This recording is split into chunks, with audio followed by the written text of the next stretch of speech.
إذا متابعينا مشاهدينا الكرام، ها هنا ينطلق الشوط الأول، الشوط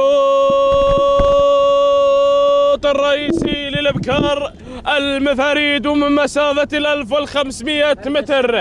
إذا دراجة رصدت للفايز بالمركز الأول من الفعال عبيد بن سلمان الدوسري، وله جزيل الشكر من لرياضة الآباء والأجداد. نسير إلى مقدمة الشوط، نسير إلى صدارة الشوط الإحجازية مع مقدمة الشوط عيد بن عطلة الجهني المركز الأول. المركز الثاني وصلت المهندة حمد بن حثلين الحربي على المركز الثاني.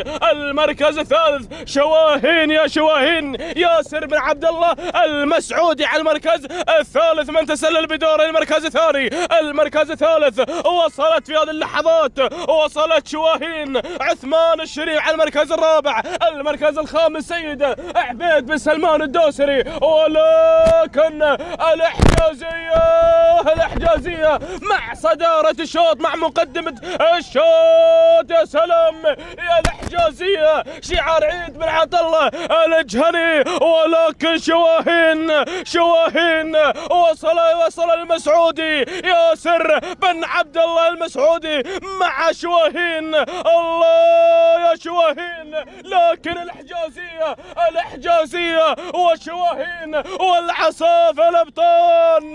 يا سلام يا الإحجازية، لكن شواهين والإحجازية الأمتار الأخيرة. وصلت سيدة عبيد بن سلمان بن قويد الدوسري قادم على المركز الثالث، لكن الإحجازية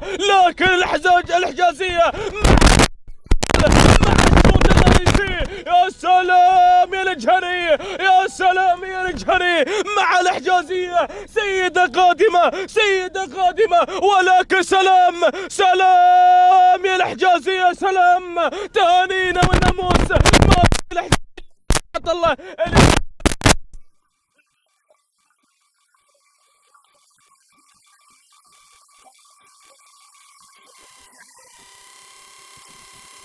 خامس المراكز وخامس